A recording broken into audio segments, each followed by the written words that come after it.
Da li se neko javlja za riječ? Gospodin Mirna Stajanović, klub vijećnika. Jesam dobro shvatila? Vi se javljate za riječ. Izvolite, gospodin Najanović, klub vijećnika Bosanske stranke. Hvala. Ova odluka je dobro urađena. Nema ništa sporno po samoj odluci. SDP je dao određene amandmane, međutim ja nisam za brisanje recimo obrazloženja i definisanja pojmova u samoj odluci. Bez obzira što u zakonu napisano šta sve znači i šta je požarna opasnost, građevina za javnu upotrebu, mjere zaštite od požara, preventivne mjere, aktivne i represivne mjere zaštite od požara, sistem aktivne zaštite od požara, uređaje i druga sredstva zaštite od požara, ko je vlasnik imovine, ko je korisnik imovine, ko je odgovorno lice, šta znači zaposleno lice. Treba to da stoji u odluci.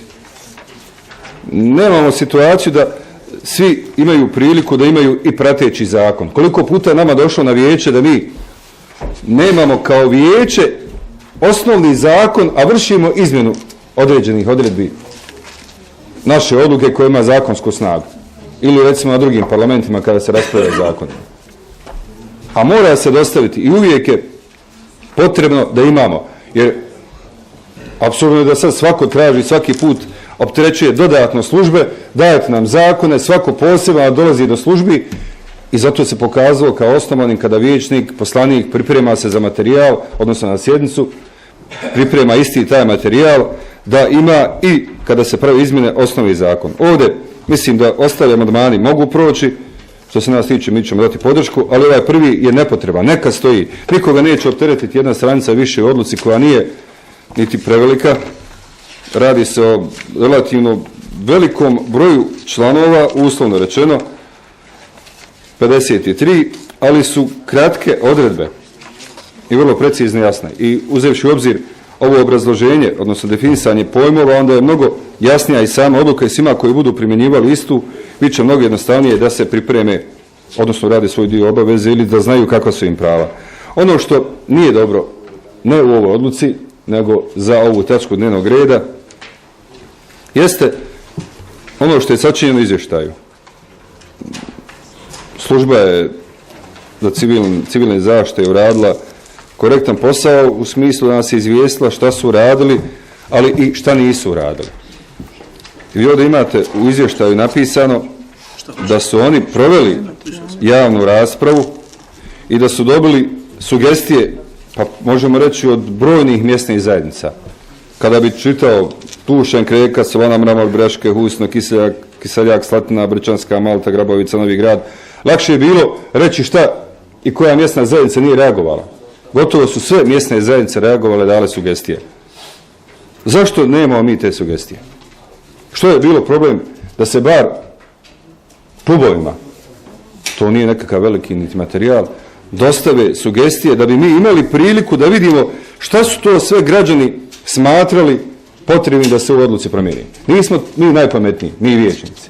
Mi predstavljamo sve građane. Ima na zadnjoj strani. Mi predstavljamo sve građane, upravo čitam sa zadnje strane što piše, predstavljamo sve građane, ali ne možemo biti pametni kao svi građani Tuzle. Bez obzira što nas 30, 31.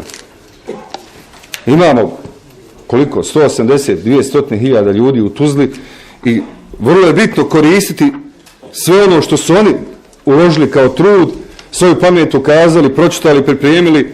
Evo mi sad, kada bi nabrojao, ovdje ima oko koliko? 20, 30 mjesnih zajednica.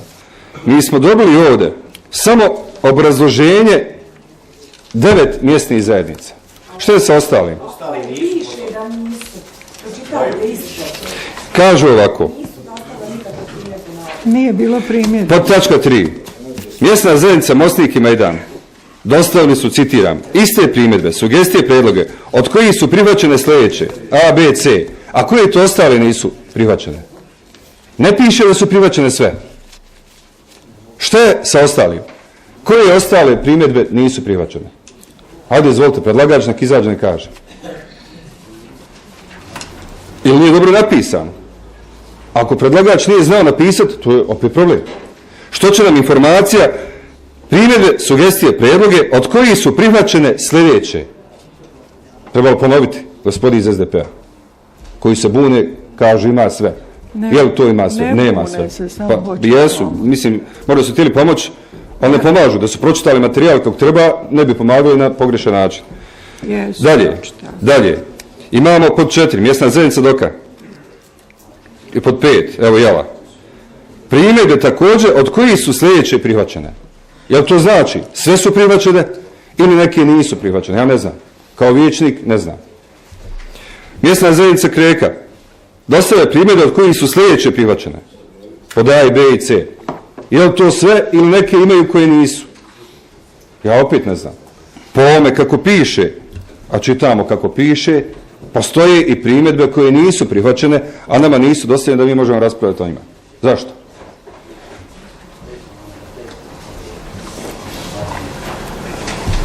Prema tome, dajte nam informaciju šta nije prihvaćeno, iz kojih razloga nije prihvaćeno, zašto nismo dobili kao klubovi bar, evo ne mora svaki vijećnik, ali bar predstavnici političkih stranaka ili naravno klubovi stranaka, dobu uvijek i predlažem zaključak da se kada se vrše javne rasprave dostavljaju izvještaj cjeloviti, bar po jedan izvještaj svim parlamentarnim strankama, odnosno klubovima stranaka. Pa čak i onima koji nisu klubovi, ako imamo parlamentarne stranke gdje je jedan predstavnik, da se dostavi njemu, da se može pripremiti adekvatno za sjednicu. Jer možda, bez obzira koliko predlagač smatrao da je nešto dobro ili nije, i mi smo tu da odlučimo šta su istakli građani, kakva su prava tražili, kakve su primjedbe, sugestije, prijedloge, kako je definisano u ovom svemu naznačeno. Ja mislim da Služba za civilne poslove nije pogriješila, mislim da su oni dobro napisali, da su određena pitanja, prijedloge, sugestije, prijedloge, primjedbe prihvatali, a neka nisu.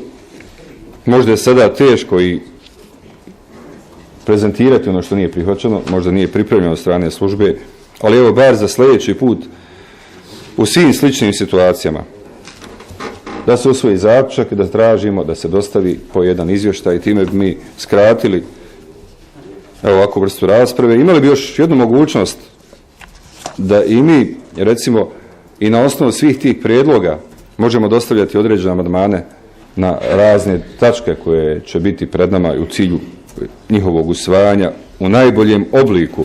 Nikad se ne može usvojiti nešto što je idealno, ali se može težiti ka tome da se napravi što je bolji moguće, naravno, odluka, kako bi građanima uslovi života bili što adekvatniji i bolji, jer to oni i zaslužuju, svima onima koji su izašli glasali, pa i oni čak koji nisu, prema njima imamo obavezu kao da su i glasali za sve od nas. Hvala. Hvala lijepo. Ko se dalje od klubova javlja za